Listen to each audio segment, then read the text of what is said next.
There is one. I would say, like, at bare minimum, like, it should have been like, this money was allocated, yes, but other money was also allocated that we need to get on our asses and Sure. get off our asses and Get spent implement and that. get this stuff started. Yeah. It's just like every time that there's an initiative in California, It just gets there's mired it's in all legal the. challenges. It's local municipalities refusing to comply. It's this, it's that. It's like a fucking 10 years worth of legal bullshit. Mm-hmm. It's one of the reasons why, like a lot of people look at democracy and then look at the need for immediate response to things in order to save the planet from us and and avert wars and avert catastrophes and avert pandemics, right? And then you look at our system, which is just designed to be incredibly bleedingly slow. And we live in a world now where these disasters are emergent, right? It's happening like tomorrow, some crazy shit could happen. Mm-hmm. And the United States is not going to be equipped to take immediate action. It'll take 6 months for the action to slowly ramp up. You know what I mean? It's like we watched it during the pandemic. These motherfuckers, like, all business suits, all military gear, all business when they're talking to the camera. But when an actual national emergency happened, it was like monkeys fucking a coconut. The left hand didn't know what the right hand was doing. What do we do? There was no plan for a national pandemic. There was no government plan. We just winged it. Disparate. We just winged it. Consistent everywhere. Yeah. We just winged it.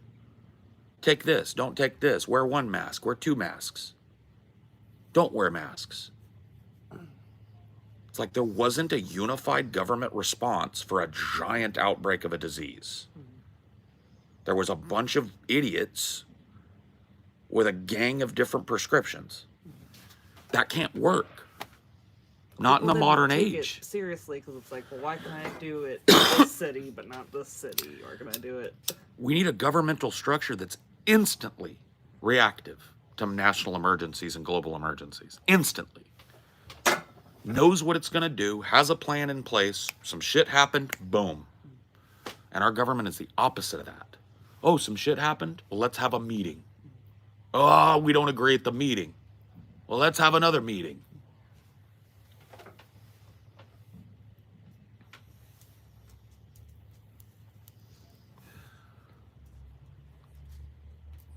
It's a nightmare.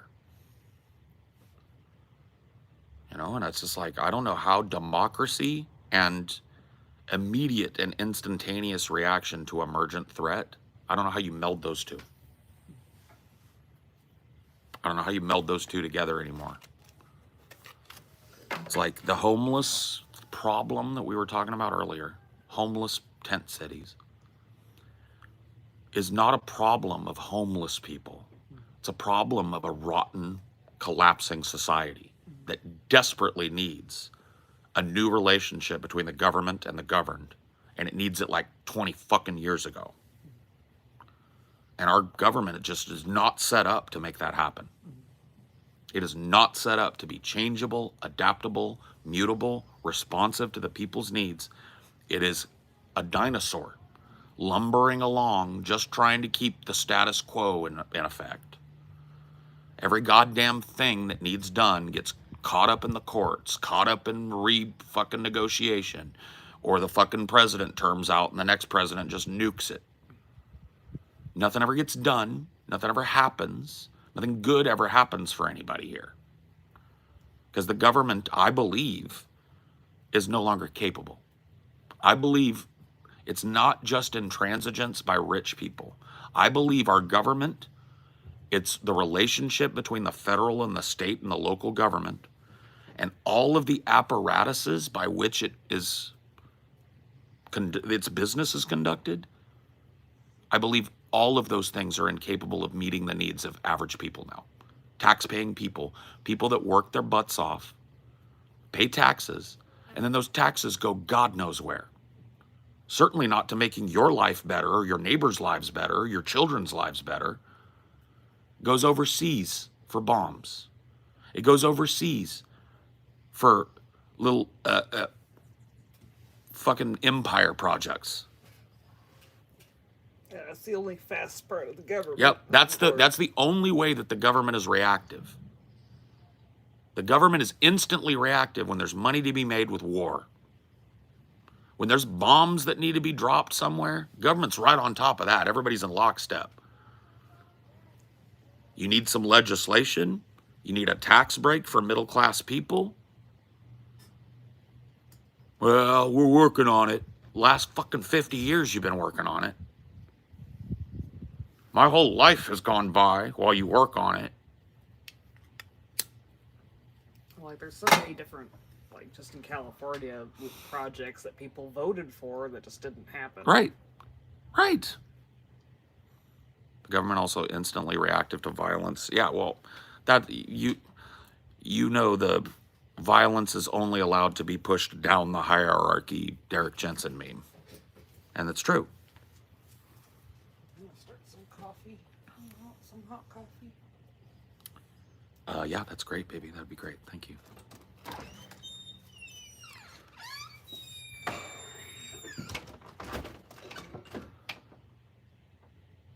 You support foreign aid?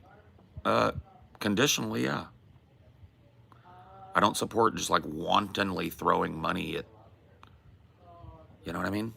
Wantonly throwing money overseas every time there's a problem, but I'm not against the idea of calculated foreign aid with a purpose.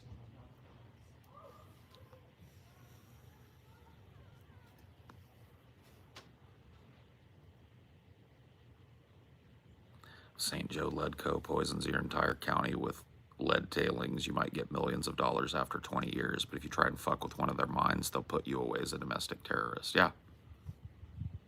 Yeah. That's that.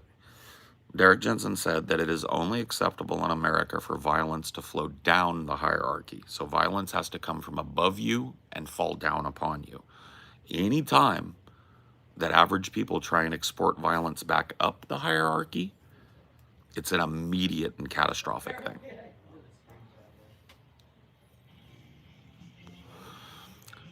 So coming down the hierarchy with violence is good. Let's punch, let's kick, let's beat, right? But you try and stand up in your neighborhood and say no more, you're a terrorist. That's the way it works.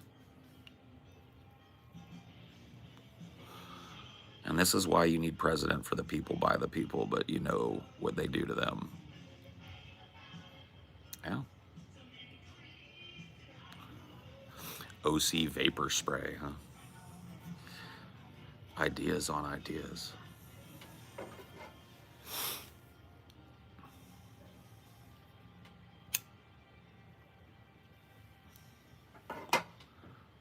We need so much more than a president that's good.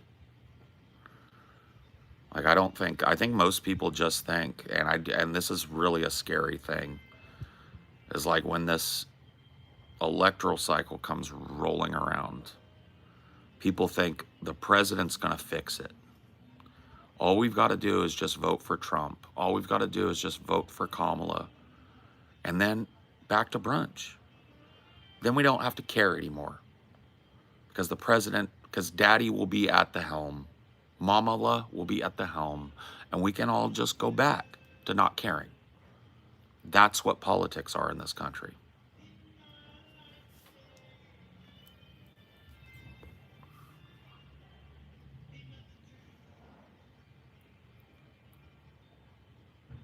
Yeah. This is philosophical daddy syndrome, but just expanded to politics. That's all it is.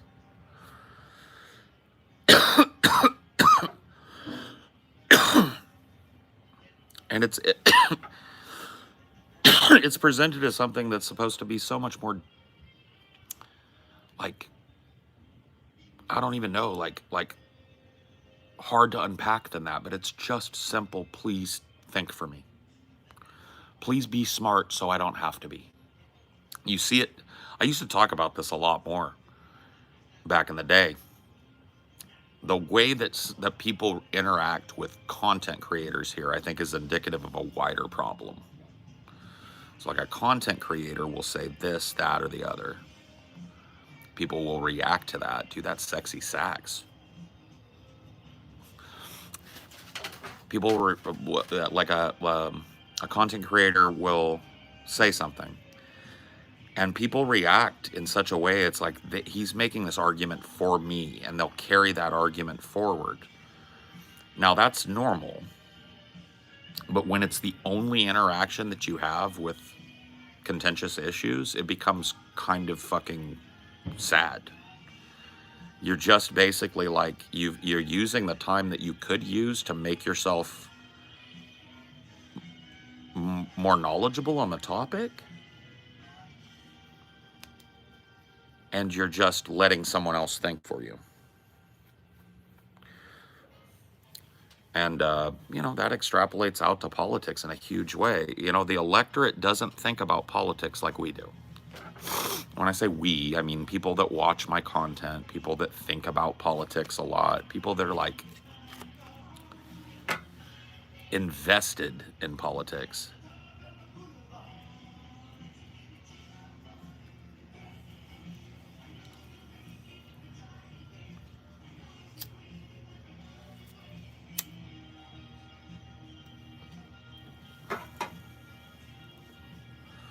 Get a job, guy.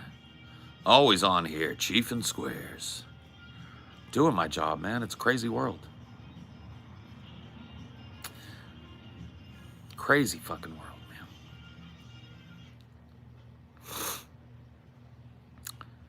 People that have the analytical mind going for politics.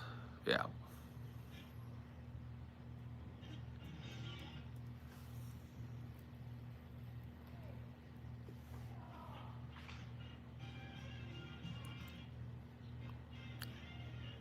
Uh-oh, the CD is broke.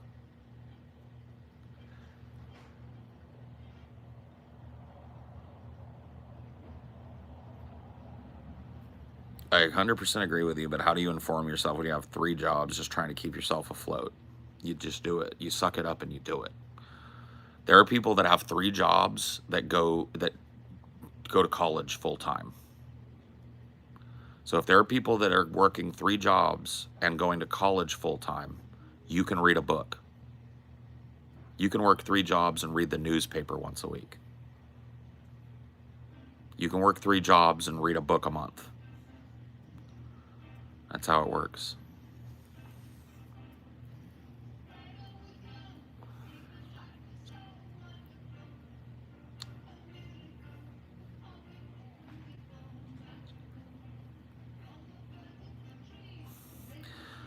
My wife works 60-hour weeks, has a kid, and is in nursing school. Yeah. That's fucking crazy, but audiobooks can be listened to sometimes when working as well.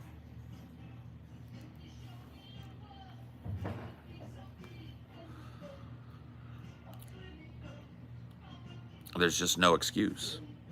You can make excuses all day, or you can just go out and do it. I don't mean to be a boomer about it. That's just the way things work, man. Nobody that I know has a damn thing without working for it. Now, there are people out there that get inheritances, that win the lotto, they luck out, they work really hard and get rich. Those people exist, but the people I know, whatever success they have in their life, they bled for it. They didn't sit around going like, well, what am I supposed to do? They bled for it. They burned for it. And you have to too. I'm sorry. Okay, boomer. That putting food on your fucking table? Or is it mom that's putting food on your table, Maddie? Is that okay, boomer, putting anything on your table? You gotta work. You gotta suffer. You gotta go out there and do it. It sucks. I wish it wasn't so. But soft people that let the world be a circumstance against them go nowhere. Workers.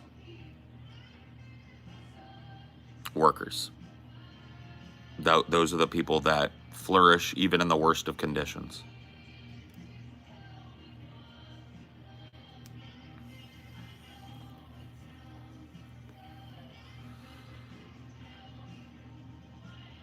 Nobody should have to work 2 jobs. Nobody should have to struggle to get by, but should doesn't keep the lights on. Exactly.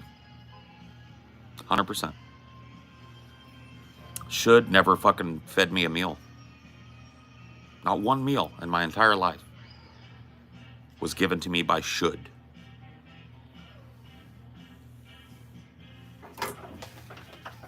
Here, I'm going to do this.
Back in the house. Got the coffee flowing.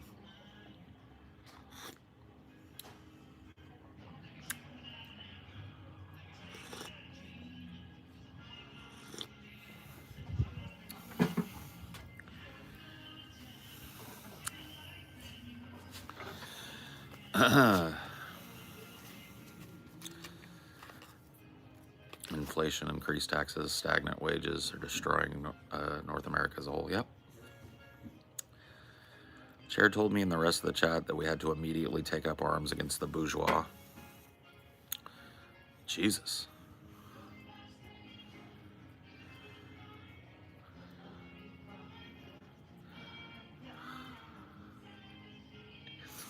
Chair called me a puto. I'm sorry about that.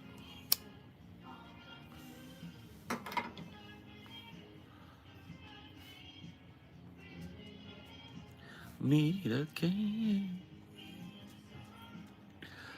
Hello, fellow wizard brethren. Oh, hello.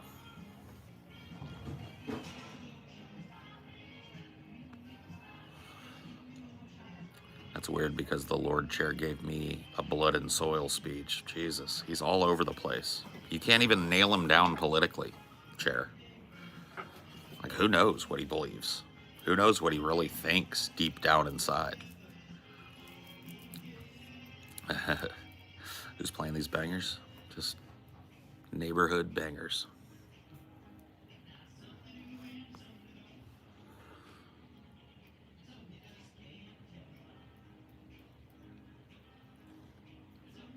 Show the mug. Okay, the mug says it has me and Cricket sitting by the beach or by a lake. See, it says Paul Cricket. And then on the other side, it says Dad. No matter what life throws at you, at least you don't have ugly children.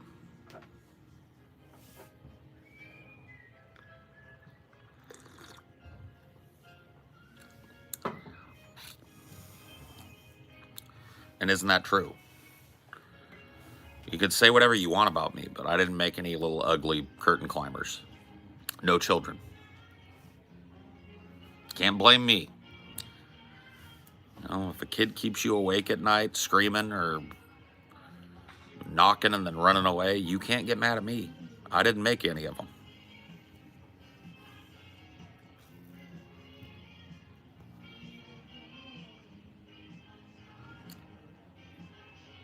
My stepdaughter was such a hideous baby.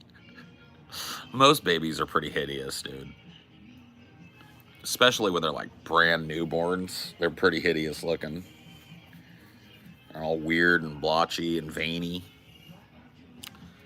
But they get cute pretty quick once they get a little air on their skin, you know?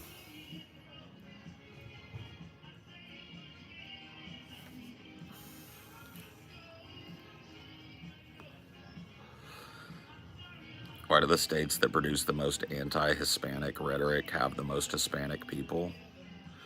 Well, it's as a reaction, right? So, like, the bourgeoisie is constantly telling poor white people that the reason that they're poor is because of this immigrant or migrant population. That is just level one of government manipulation.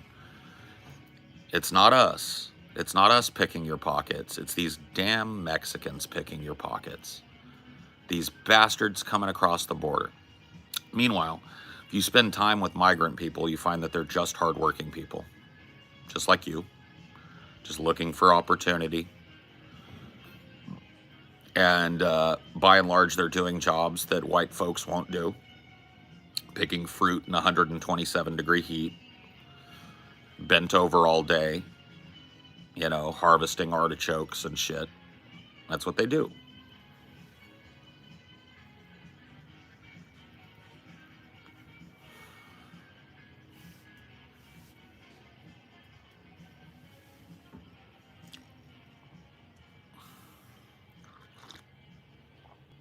How do you deal with your mustache hitching a ride with your meal into your mouth?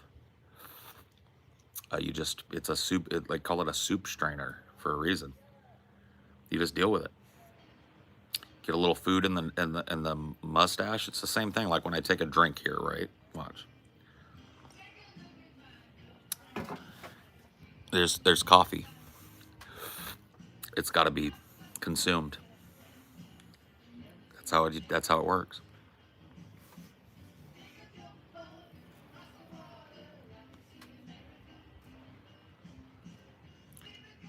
I don't know. I feel like we're all letting our country down no matter where we're from. Maybe we are.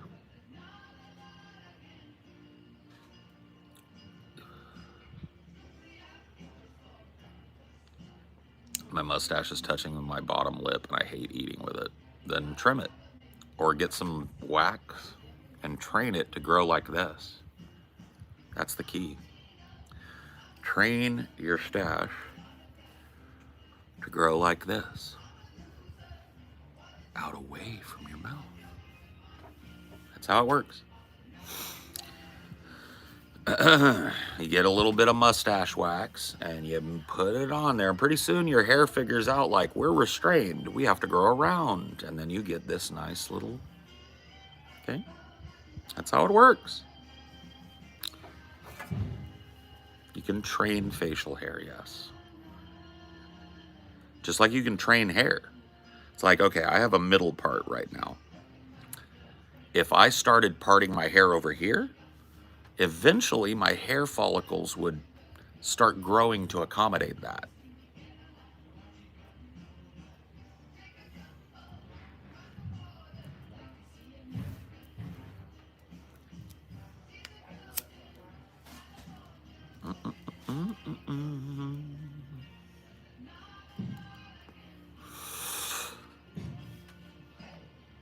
I don't know how you can handle facial hair in the heat you live in. It doesn't, like, for me, this doesn't like, I know what you mean. To somebody that doesn't have a beard, this feels like it's on you.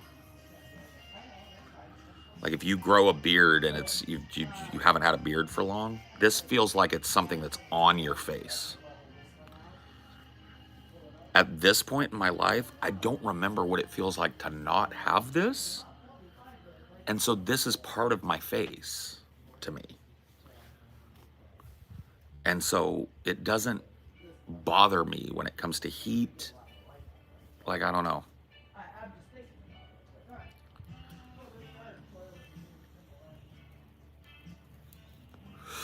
Building a physical 4K movie collection, any films to recommend. Get the entire filmography of Paul Thomas Anderson. Some of the most beautiful movies ever made. P.T. Anderson is unmatched when it comes to visual storytelling.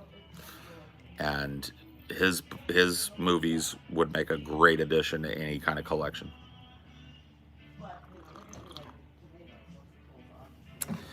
Get Guillermo del Toro films, like these visual Ang Lee. Get these visual directors, these directors that have a very stark and identifiable visual language.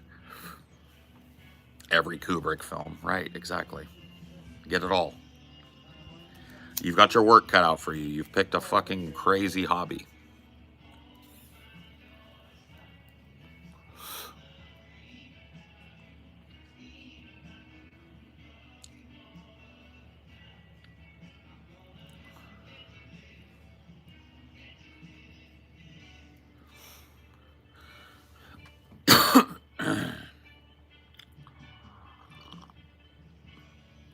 Every Kubrick. Get them all.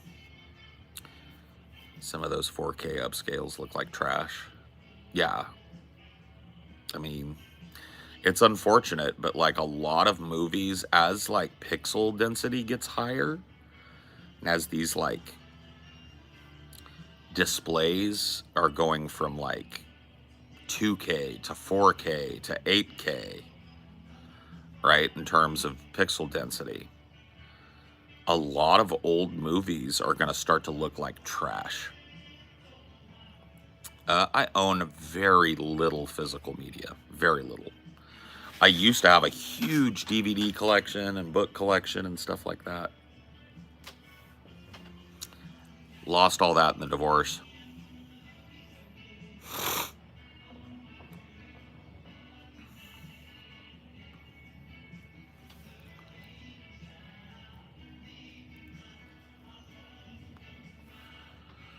Michael Bay is working on a Skibidi Toilet movie.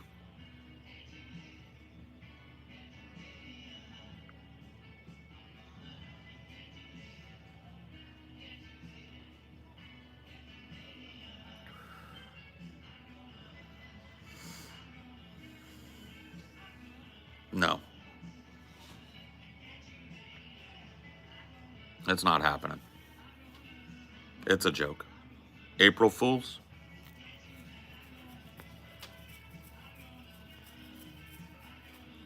April Fools, anybody? Fly? Don't make me go get... Don't make me do it.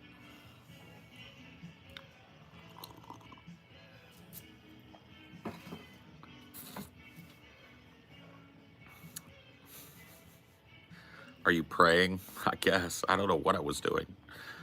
I was soaking that in. I was soaking in the truth.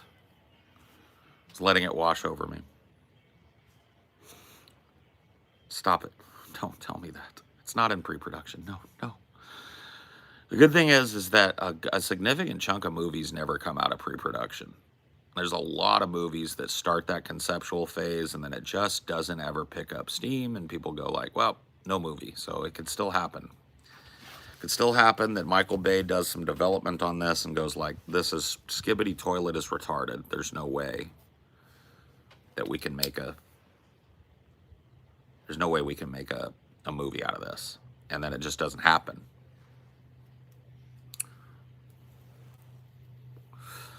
Piety and grief, right? What's the difference? Learning about the Skibidi movie dealt 4d20 psychic damage to me. Yeah. I have no saving throw against that. There really should not be a Skibidi Toilet film. It should never happen.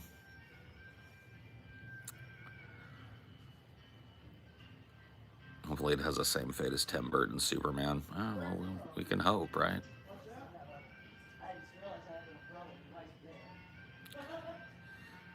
It's true. Google it. Believe me, I was in shock too, but it's true. If he thinks he can make money, he'll do it. Yes. That's exactly right. And hopefully what happens is that nobody's ever able to come up with a cohesive vision for the film, and he sees it as a flop. And like pre-production takes 6 months, and in that time the Skibidi Toilet trend like hits the fucking basement because kids have moved on to something else. And he starts doing the math and he goes, nah. That's the prayer right now. That's the hope.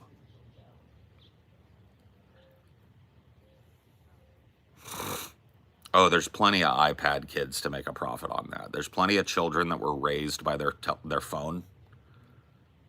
So it could definitely be profitable, but he'd have to release it now. I don't know if it's going to be profitable in 2 years. Paul, were kids always this fucking lame? Yeah.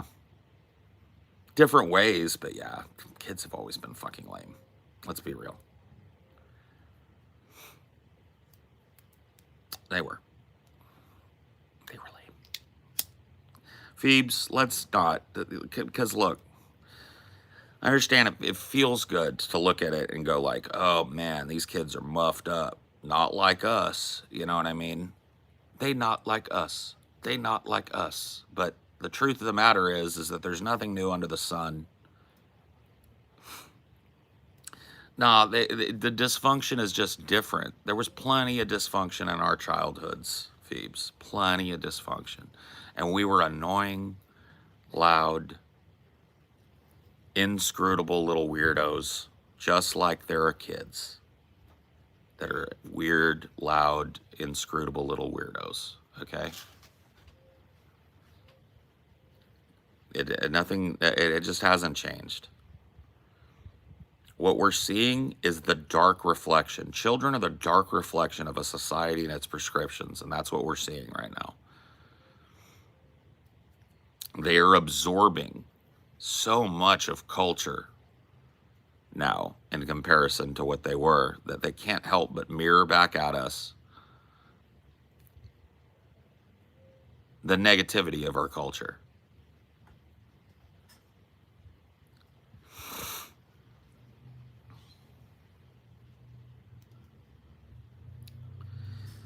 Now, I get what you're saying, Phoebes. Trust me, I get what you're saying. But what you're talking about is a difference, not like a trend. You're talking about like, okay, because I worked retail for fucking, you know my story. I worked retail a long time.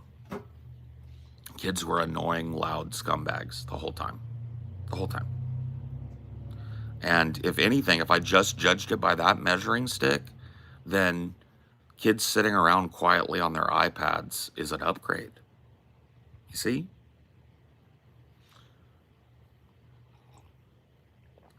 You can't look at it just from the things that you encounter that are negative.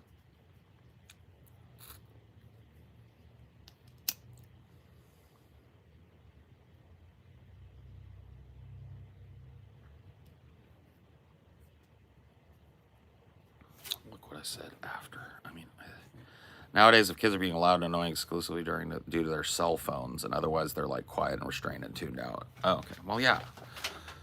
So yeah, it's just a difference then. From a certain perspective, that's a positive thing. Like if I were to think about like, would I rather have kids tuned the fuck out on their iPads or screaming, doing backflips, picking up everything in the store, putting their grubby little fingerprints all over the windows? I know which one I'm choosing.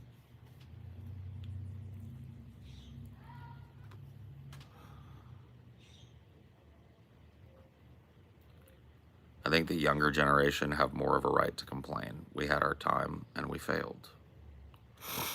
No, it's still our time unless you're fucking 70. The 70-year-olds had their time and they failed. If you're 40 or 30, it's still your time.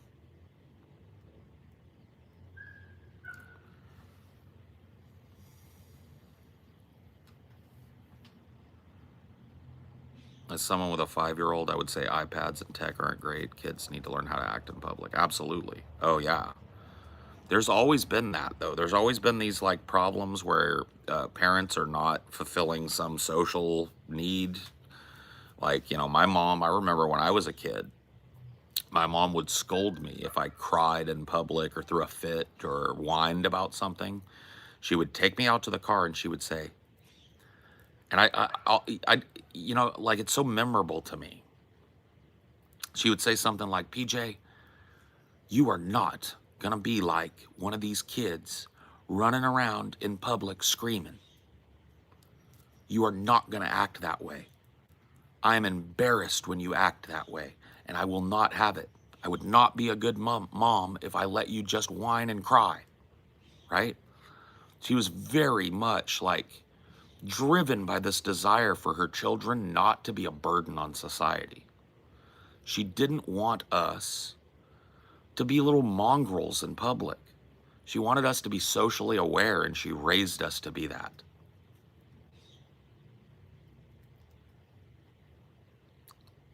You know?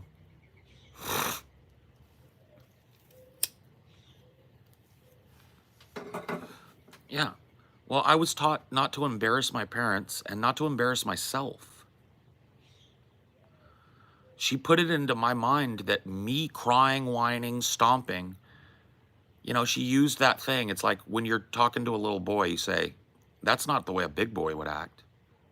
Little boys want to be big and grown.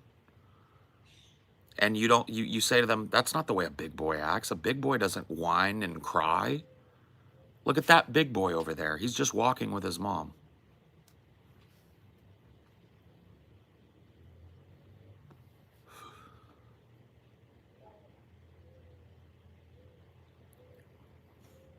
You know what I mean?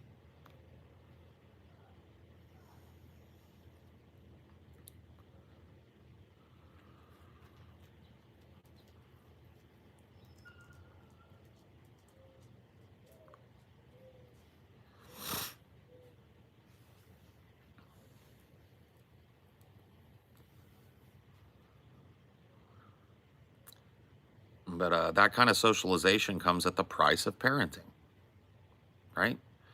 If you are reasonably socialized, you have your parents to thank for it. They exposed you either deliberately or accidentally to a lot of socialization as a kid, and you did okay.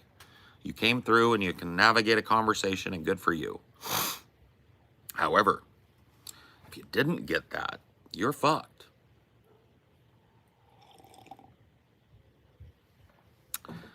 Oh shit, Phoebe's having a boy.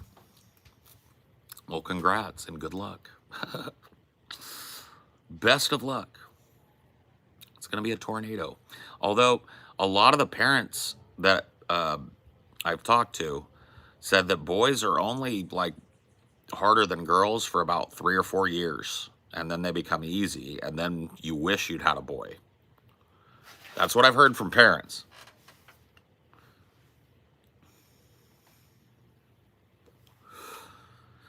They say to raise your kids to be someone you actually like. Sounds obvious, but a lot of people don't do it.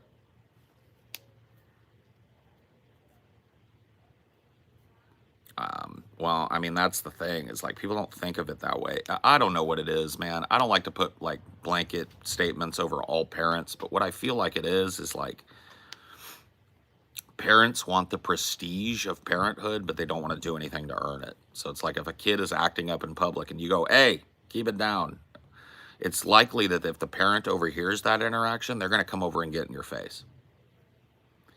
You can't tell my kid what to do. Who the fuck are you?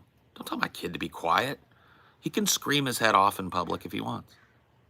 And it's like, what are you teaching that child? That it's okay to act like a fucking weirdo in public? Cool.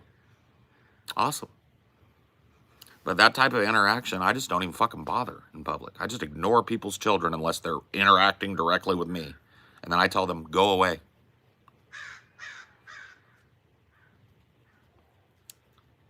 Go back to your own table. I don't know you. And they do.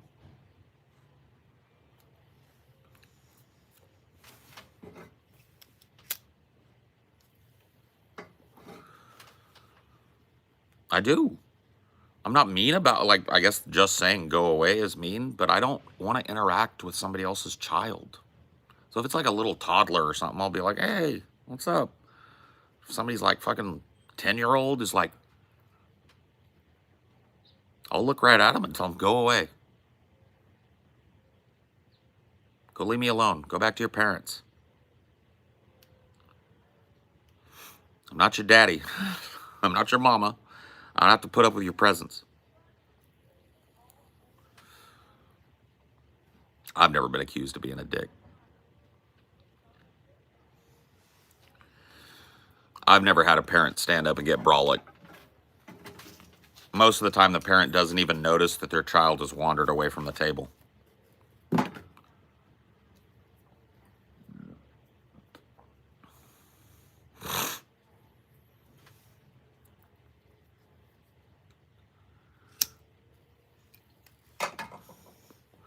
I had a kid crawl under a stall when I was taking a dump. I had to shoo him away like he was a fucking raccoon. Bro, I gotta tell you right now, I'd probably end up with an assault charge or some shit.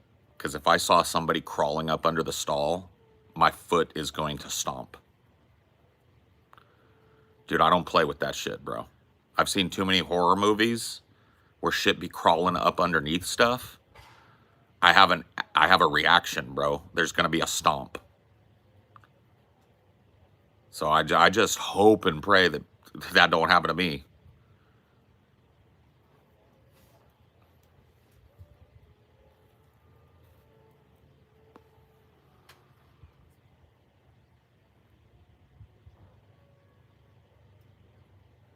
I'm gonna use my foot.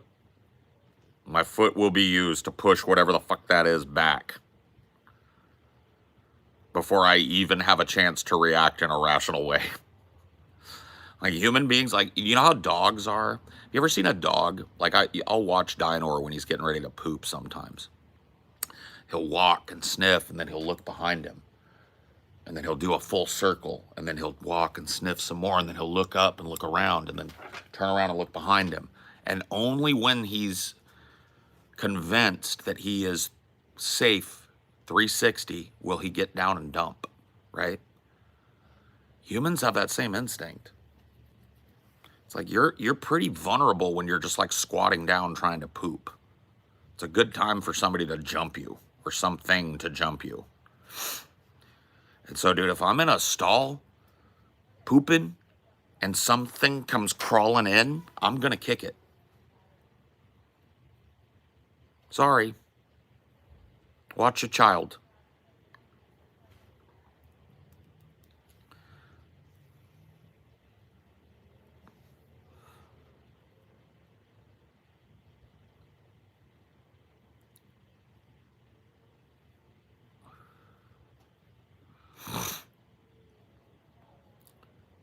Yeah, dude, of course they do. You go to the pooper in prison and then they fucking bring the fucking lock and a sock. They'll whoop your ass with it.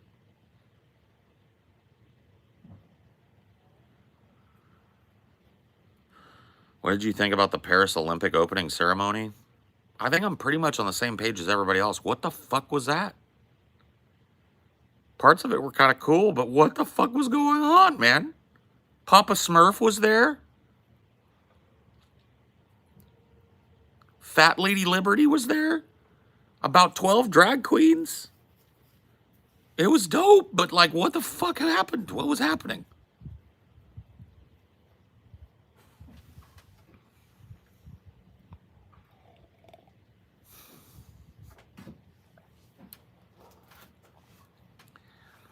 What the fuck?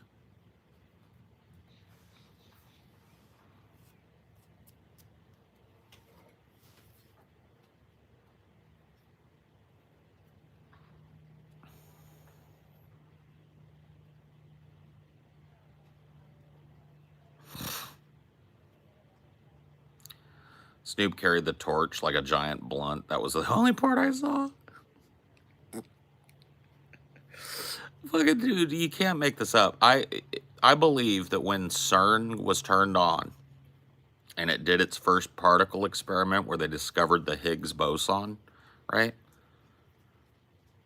I believe that at that moment, on a quantum level, we were sent spinning into, like, from a normal timeline into an absurdist timeline, into one of these, like, far-flung timelines where absurdity reigns. I really feel it.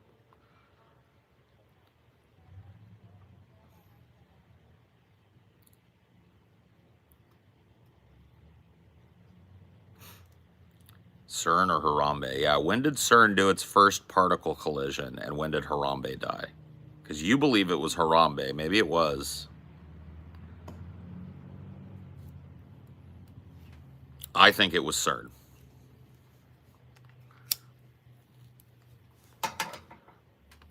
I think, like the dwarves of Khazad-dûm, we dug too greedily and too deep. Okay?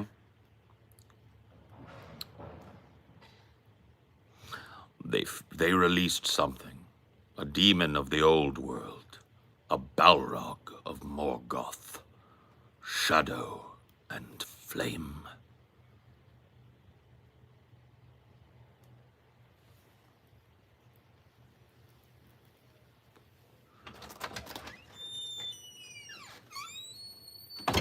Well, no. I'm talking about CERN, though. CERN is the big particle accelerator in France or wherever it is. Where is it at? Greece? I can't remember. But it's like, CERN is like a big 1 mile loop or a big 3 mile loop where they do where they're able to do particle collider experiments to, like, break up quarks and shit. Switzerland.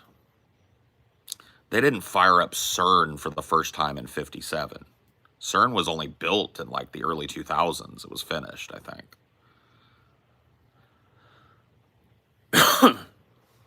Well, CERN may not. Turned on in 2008. Okay, so we're talking about the Large Hadron Collider. That's what I should have called it. CERN is an organization that has existed for a long time, but they created the LHC. That's what I should have been saying. The Large Hadron Collider. That is the one that allowed them to smash atoms into each other, or quarks, or whatever it was, electrons, and discover the Higgs boson, the God particle, the theorized smallest form of matter. Circumference is like 16 and a half miles. 16 and a half mile loop, so that they can accelerate things to pretty much the speed of light and then create a microcosm of what happened during the Big Bang.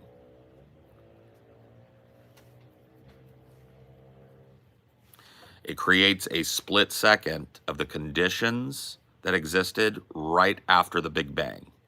And then they observe the way that the particles act and interact with one another and smash into one another, breaking down into their components, and then they document the behavior of these new subparticles. So I was talking about the Large Hadron Collider, not CERN as an organization. I was just blaming them because they built it.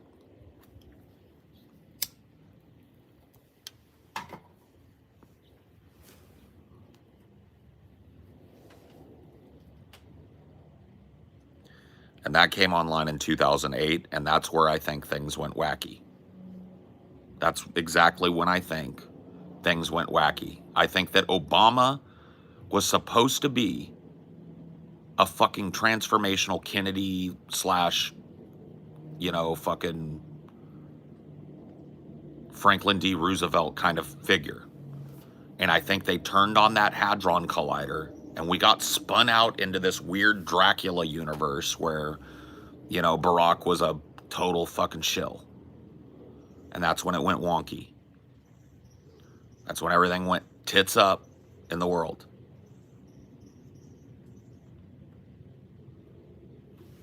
In 2012, it got freakier. That's when they got the boson, right?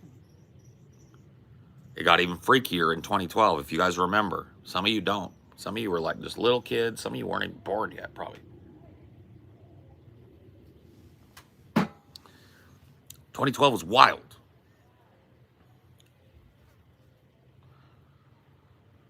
Barack, his hair went white and he started looking like a Sith Lord.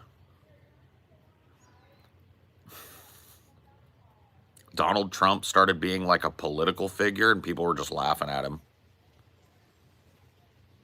It's like, what the fuck? Now, I don't think aliens saw that shit, man. I think that when we recreated the Big Bang in a fucking machine, I think it ripped us out of our fucking timeline and sent it, like traded us with some absurdist timeline. I feel like people that lived in the world's most absurd nonsense all of a sudden got a great Barack Obama and he saved them. That's what I think happened. I think we just got like the boson happened and it happened at the same time in this other universe and we went just like we passed through a wormhole and went. And we got the absurdiverse, and the absurdiverse is now living the dream in the Obamaverse, where eternal Emperor Obama reigns over humanity for an unprecedented 10,000 years of unbroken peace. Yeah.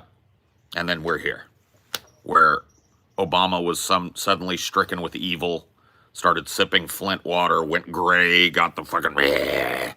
And now we've got Trump, got J.D. Vance, Kamala Harris.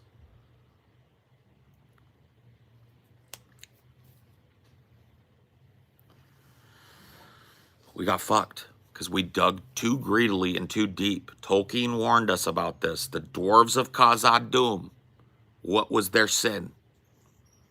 They dug too greedily and too deep. They had everything they needed, but they kept digging.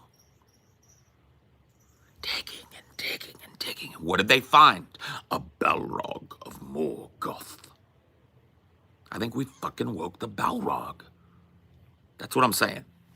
That's all I'm saying. And I ain't saying no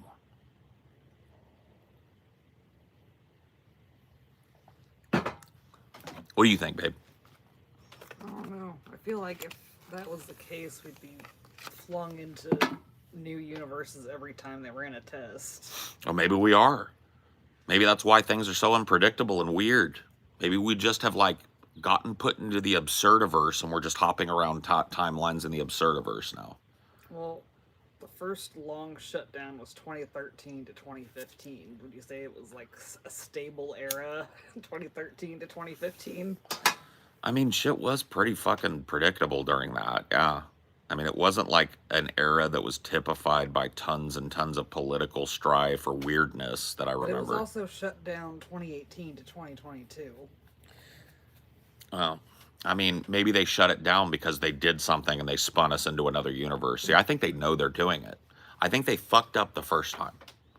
And they were like, fuck, all right, multiverse theory is true. And we just went through a wormhole and we swapped. So what we have to do is we have to do a series of experiments and shutdowns to try and recreate that experiment at the same time as our old universe to swap back. But they keep ramping up the power of it. So they Exactly. want to recreate the original thing when they want to have the same power level. No, because they know that in the other timeline, they're ramping up the power level too. You see? They know. You know what? You want to know what's going on? Read a book. There's a book by Michael Crichton called Timeline. Okay? It'll tell you everything you need to know about what the government be doing with time travel and multiverse shit. No, I'm kidding. I don't know how much of this I actually believe, but it's fun to think about. This next current run is supposed to end in 2026. They're going to take another break. Yeah. Why aren't they running it 24/7? You ever question that? It's an experimental. It's a huge experimental machine. Why are you taking year-long breaks? They got upgraded. It's 17 miles long. Yeah, it but takes don't a long time to upgrade. Don't you think they'd be just doing it while they like all right, now we shut down for a day. It's up. It's like let's go clean the tunnel. And then the tunnel's clean, and now we can do fucking the next day we're running it. Boom, boom, boom. Because they know. They're being calculated now about digging around inside of tiny little fucking photons and stuff. They're being calculated about it now because they realize they fucked up the first time they did it.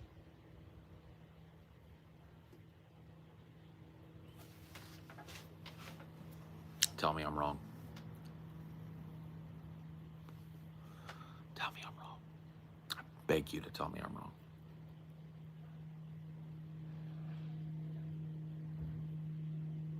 You heard of the oh my god particle? No. It's an ultra high energy cosmic ray detected on 15th October 1991 in Utah. So it's the highest energy cosmic ray ever observed, and it's way more powerful than the Large Hadron Collider. Oh, fuck. So could 91 be like just nature fucking shooting us? And I mean, that was the Clinton era. just Yeah, it was like the beginning of the Clinton era, and like the fucking Lewinsky shit was popping. Or not that long after that. You know, maybe. like that'd be more likely to cause a wormhole than anything the Large Hadron Collider did. That was way more powerful. Maybe. I don't know, dude. Look at the statue CERN has out in front of their establishment. All right. Yeah. It was the energy of that oh my god particle of 91 was 40 million times more than the highest energy protons in a particle accelerator. Jesus. CERN statue. No, I fucking spelled everything wrong. CERN statue. Holy fuck, it's like Shiva, right? What does it say down here? I can't read it. I have to find a better picture. Where's your glasses? Nah, that's a fucking great question. I think they're by the bed. Where's your glasses? Why is there a statue of Shiva the Destroyer at CERN? Because it's a global effort. But it's the god of destruction, Shiva.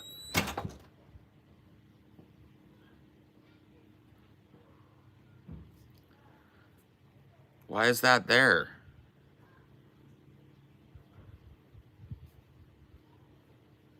Why did they put that at CERN?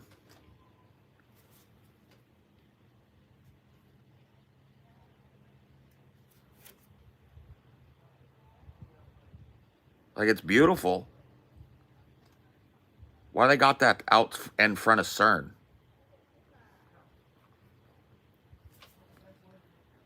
Can somebody tell me that? I didn't know this was out in front of CERN. Look at it. The way the fucking sun shines through it.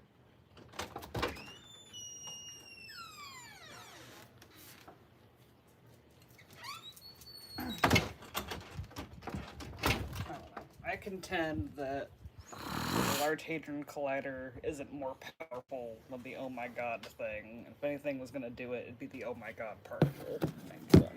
Well, maybe they made the oh my god particle at CERN. Maybe they found it. It's way more powerful than anything at CERN.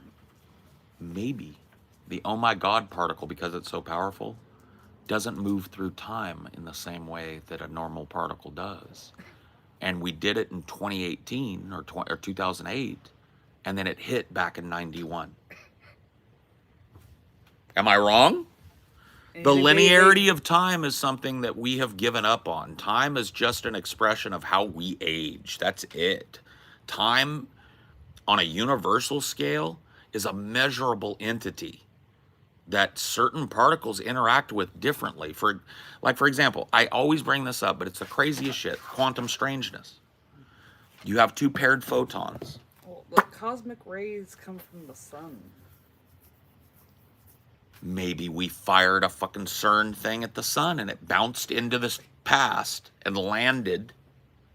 They don't come, well, that ray didn't come from the sun. Yeah, the oh my god particle came from the sun. No. It did. No, it came from the universe. And they measured it.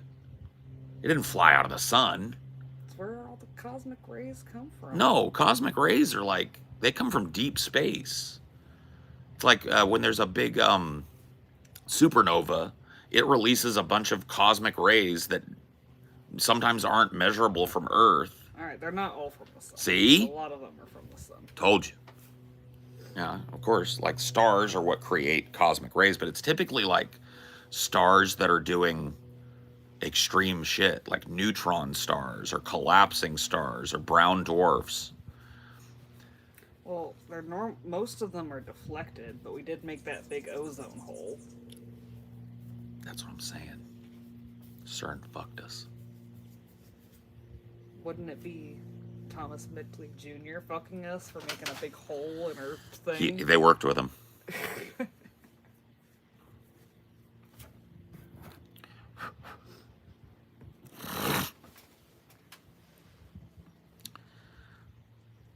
Isn't Shiva also the god of creation as well? Well, there's a philosophical perspective that creation is a penetrative act. And so that creation and destruction are basically like two expressions of entropy working in tandem.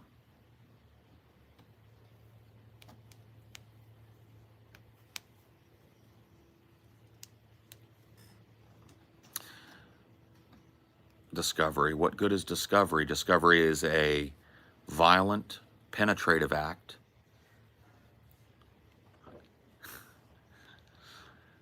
You guys remember that from Jurassic Park? Ian Malcolm presaging what's going to happen to everybody.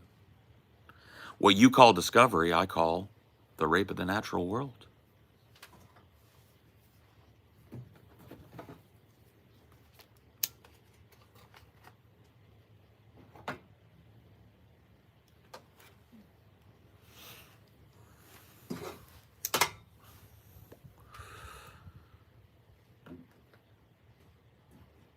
Yeah, I don't know anything about Hinduism, so, you know. But it does seem like a strange choice to put out in front of a scientific establishment, the god of creation and destruction. And then you tell everybody, yeah, we're just taking a peek. There's nothing sinister happening here. We're not monkeying with forces we don't understand here. We're just looking. Just a science experiment. Make sure you pray at the statue of Shiva, the god of death, before you enter CERN. It's just like such fodder for like conspiracy shit. You would think that like CERN as a organization would have had a meeting and been like, look, every time there's a new frontier in science, there are wackadoos that claim that it's like reptilians or secret Satan cabals. We need to like make sure that there's no imagery associated with CERN that would trigger that kind of crazy conspiratorial thinking, because we really are going to be like monkeying with the fundament of the universe. So we really ought to maybe like keep an eye on how we present ourselves and make sure it's just strictly scientific. All right, yeah, that's a good idea. I vote that we put a giant statue of Shiva, the god of death, out in front. I second. I second that emotion. Hinduism has a trinity. Shiva is the destroyer, Vishnu the preserver, and Brahman the creator. Got it.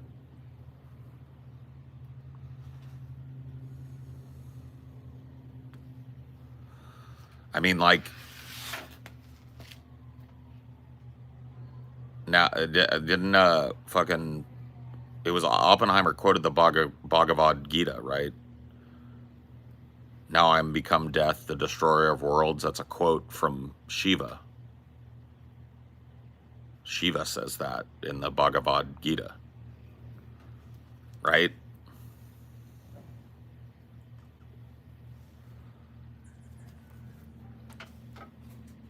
So why would they put imagery that is associated with a quote like, now I am become death, the destroyer of worlds, out in front of a science experiment?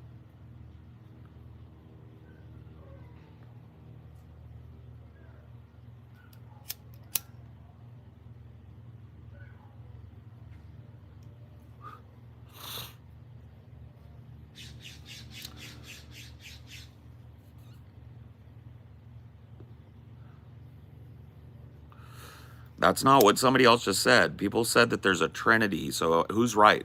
Because you're saying Shiva is also the god of creation. But somebody just told me that's Brahman in Hindu mythology, that there's a trinity. There's Hindu, the god of creation, Vishnu, and Brahman. Oh, so it's like a triune god then? So it's not that dissimilar from Christianity then. Three aspects of one whole. Is that what it is? It's no, I mean it's not that convoluted. Well, I mean I guess it is, but the idea of a triune God is not that convoluted. Three independent aspects of one whole. That's what a triune Godhead is.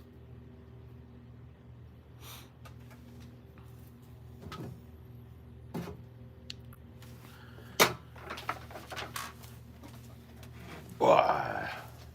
Stay deep.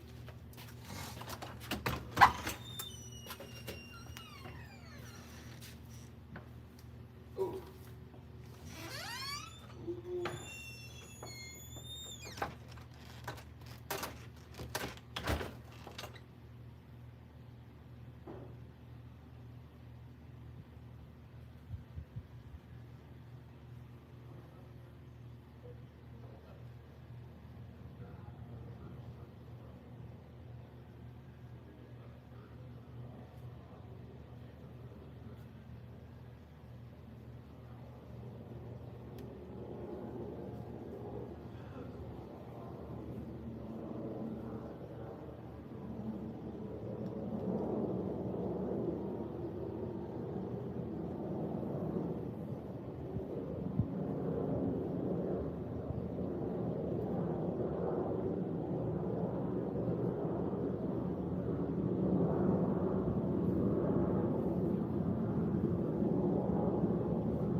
I got you all in check.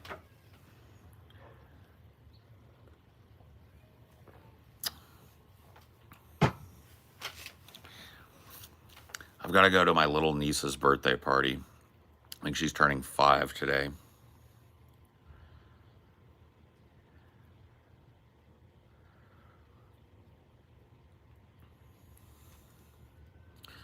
Unreal. It's crazy to me, dude.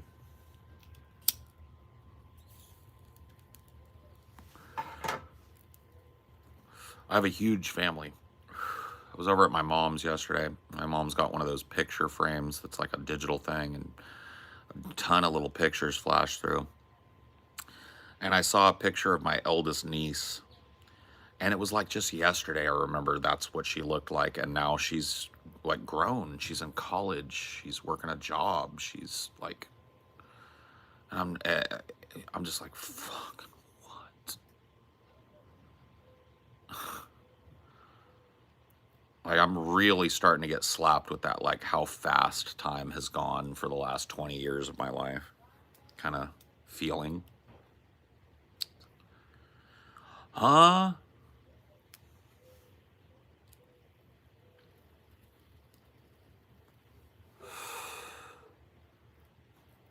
Watch the movie Symmetry. It's a dance opera film shot inside CERN. Tell me it's just about science. Oh boy. Oh no. Do you feel like time is flowing faster? Yeah. I mean, that's kind of like, that's pretty much what a lot of people will tell you, I think. From what I can tell, like, as people get older, they go like, you know, it's like that "Gather ye rosebuds while ye may" poem. Yeah. Gather ye rosebuds while ye may. Old time she is a flying. The same bright rose that blooms today, tomorrow will be dying. That's a poem about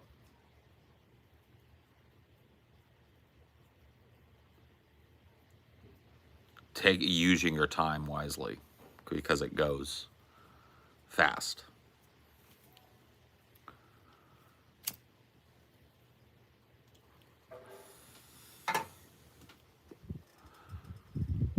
Gather ye rosebuds while ye may.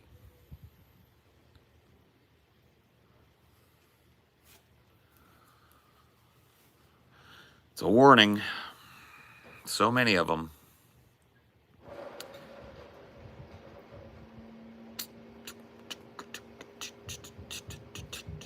Burn, burn, burn down, down, down, down. Burn down, down, do do do do do do do do do do do do do do. Poor old granddad, I laughed at all his words. I thought he was a bitter man. He spoke of women's ways that trap you and use you before you even know. But love is blind and you're far too kind. Don't ever let it show.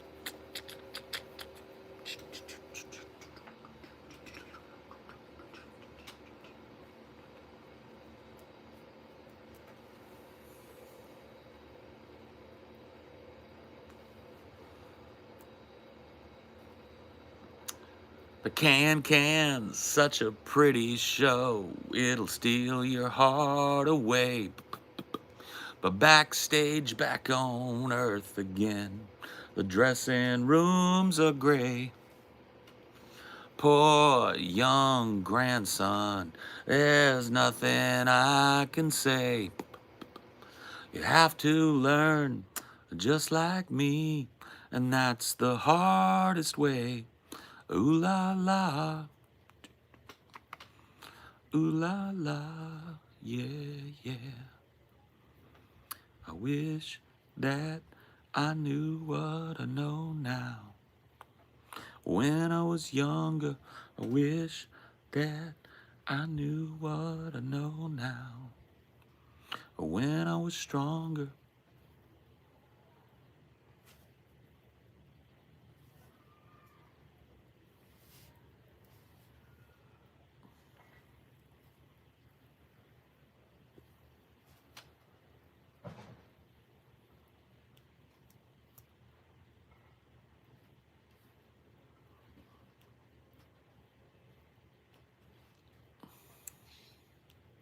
What are other songs about that?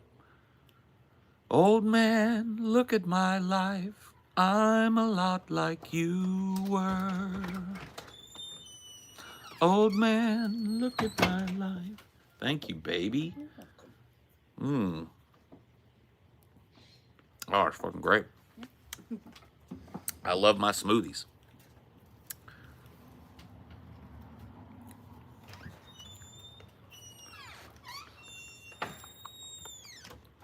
Old man, look at my life.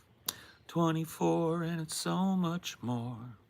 Live alone in a paradise makes me think of you. Love lost, what's the cost?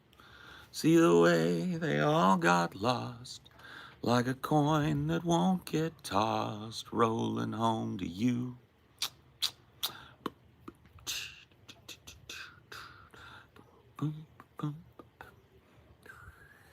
Oh, how high does he go? Oh man, take a look at my life. I'm a lot like you. I need someone to love me the whole day through. One look in my eyes and you can tell that's true. Boom,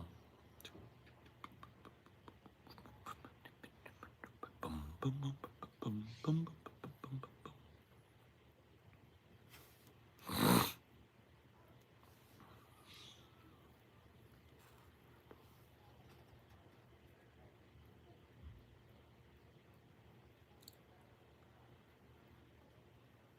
Any other ones? Songs about like time, the passage of time, and the regret that comes with it? What about Cats in the Cradle?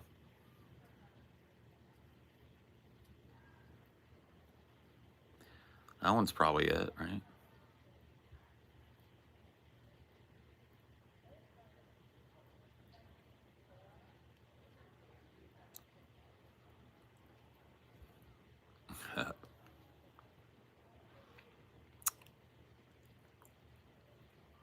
Yeah, Pink Floyd Time, yeah, for sure. After the Gauntlet, do you think y'all will stop covering Ross for a while? Probably, I would imagine. I'd be fine stopping covering him now, but people love it. You got to give the people what they want.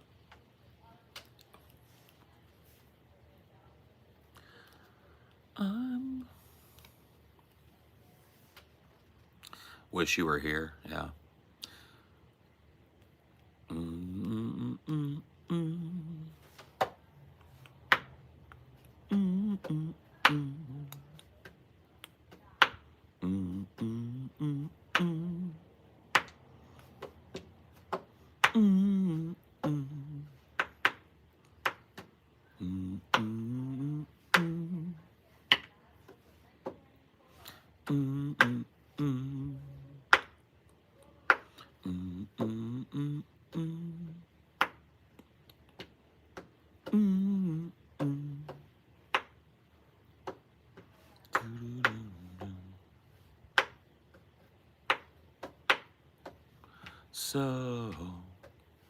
So you think you could tell heaven from hell, blue skies from pain? Can you tell a green field from a cold steel rail? A smile from a veil. Do you think you could tell? And did they get you to trade your heroes for ghosts, hot ashes for trees, warm wind for a cool breeze, cold comfort for change? Did you exchange a walk-on part in the war for a lead role in a cage? Boom, boom, boom, boom. Doo, doo, doo.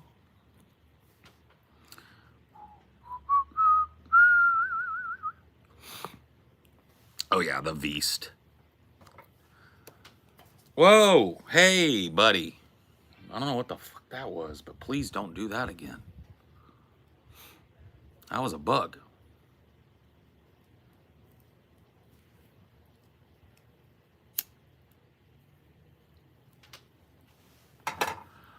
I think a lot of Pink Floyd's songs are about that. The passage of time, generational difference, especially The Wall, right?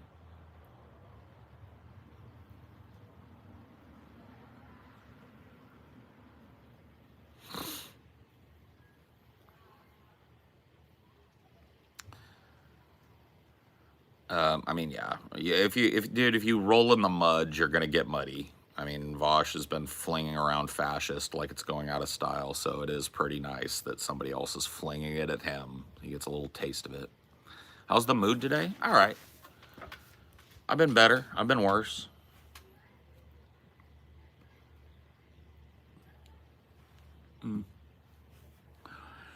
I see my parents and my sister and my brother-in-law and all my little nieces and nephews today. That's always a positive. So that's got me happy. It'll be fun to get out there and see all them. I haven't seen them in a while. Yeah, oh, pretty stoked.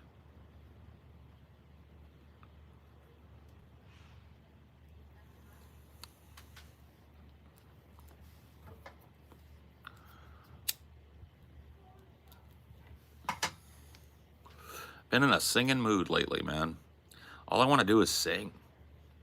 I need to learn how to play guitar or get a friend that can play acoustic guitar so I can just do streams when I want to and just do cover songs and stuff. I love singing. I really do.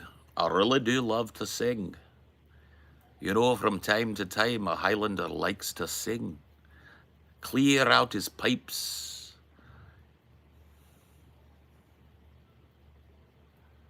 Learn the hurdy-gurdy, yeah.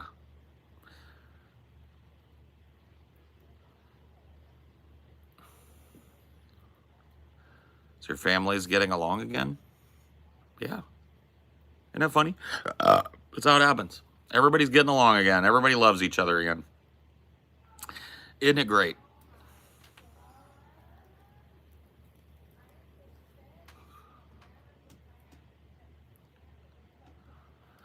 That's when the hurdy-gurdy man came singing songs of love. That's when the hurdy-gurdy man came singing songs of love. Hurdy-gurdy, hurdy-gurdy, gurdy, hurdy-gurdy man said. That's such a weird song. You guys ever heard that song, the hurdy-gurdy man?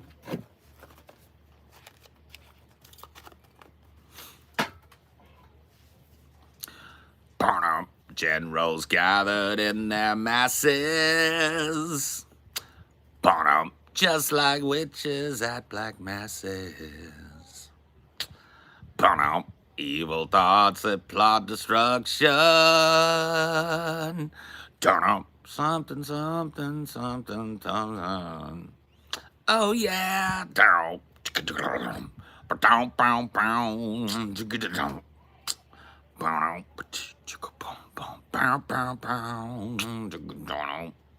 That's such a jam. What's your favorite David Bowie song? I hate that it is this, but it's the one that gets stuck in my head, dude. Let's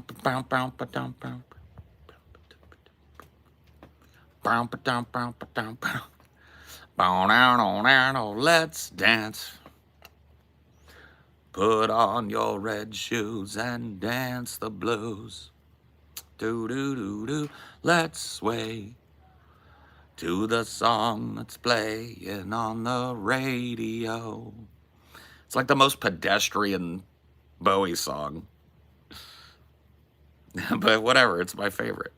You want like a close runner-up? It's a little more obscure. As the world falls down from Labyrinth. I love that song.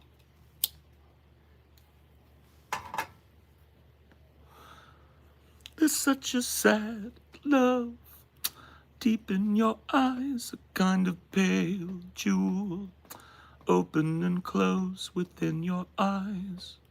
I pissed the skies within your eyes. It's such a fool's heart, beating so fast and kind of memories. Hope they will last within the stars. I put the moon within the stars. And the pain sweeps through, makes no sense for you. I can't sing that high. It's a good song, though. It's not rocked. How you moved my world, you precious thing. Bow, bow, bow. You're starved and near exhaustion.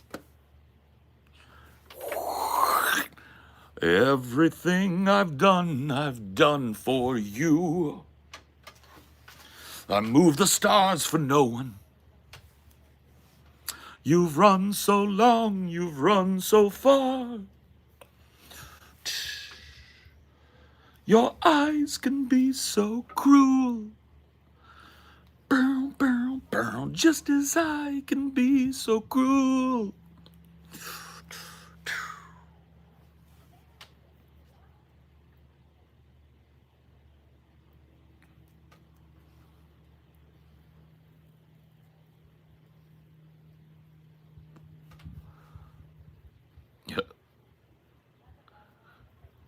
I know that movie is so good. I know. And like movies like that, just you're never gonna get it again. The practical effects and and just the dedication of the fantasy world, you're just never gonna get it. You don't get that. It's all a CG spectacle now. Nobody does practical shit anymore. Fucking sucks. Never get that type of movie ever again.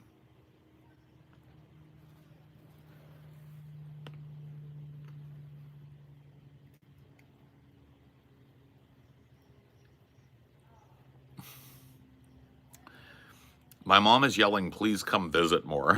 You don't know my mom. Peaches, why don't you visit every day? I've got a job, Mama. I gotta work. Oh. Good one, though, Sasquatch. Good projection.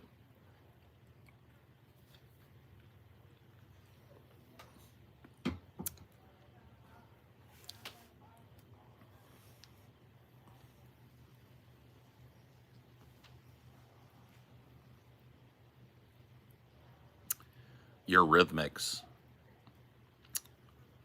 Is that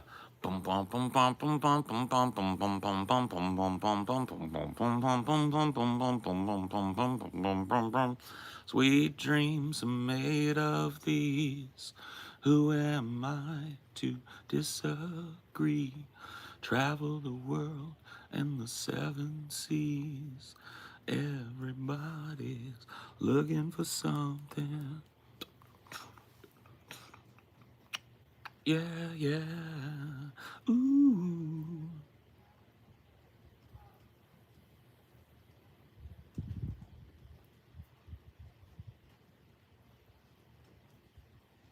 Here Comes the Rain Again is a great song. It just doesn't beat Sweet Dreams.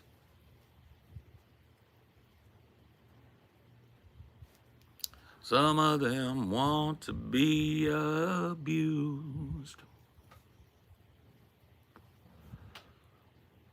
Sweet Mac is made with cheese, all drippy and oozy and covered in grease. If your wife don't make mac and cheese, then grab that bitch and slap her on her cheek. Yeah, yeah.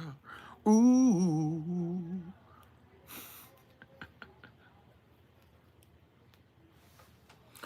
Atheists want to abuse you. God believers wanna be abused by you. Atheists want to use you. God believers just want to be used. Yeah, yeah. Ooh, ooh.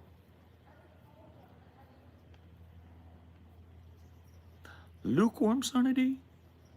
Lukewarm Sunny. Lukewarm Sunny. Lukewarm Sunny. Moving on.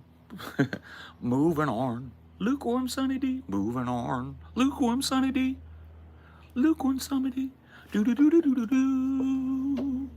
Bow down down down down.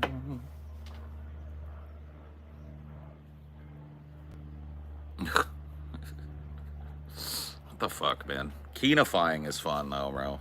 Keenifying songs is always fun.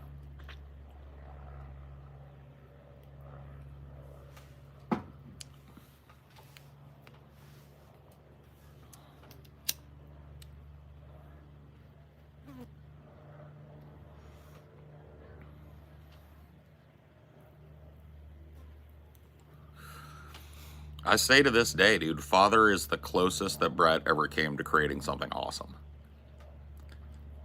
That song is legit good. It's a groove.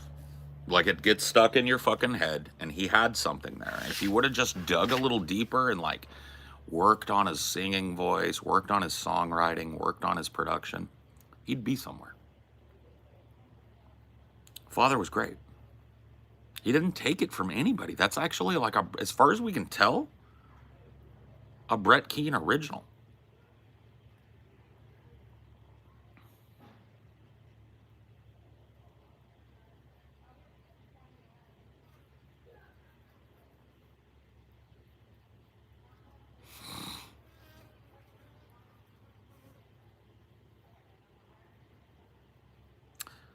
Yeah, dude.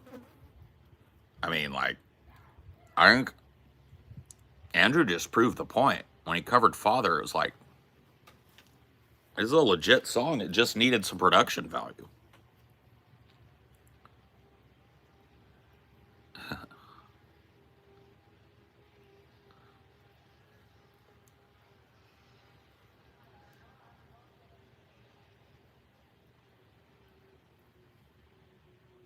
Oh, that's a drone.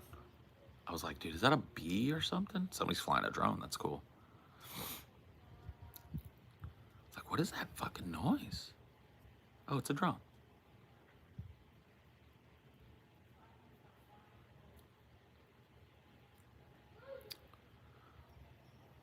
What kind of mother would let her children eat chili with no cheese? Chili, no cheese. All right, I gotta go because I gotta go get ready for a party, a kid's birthday party.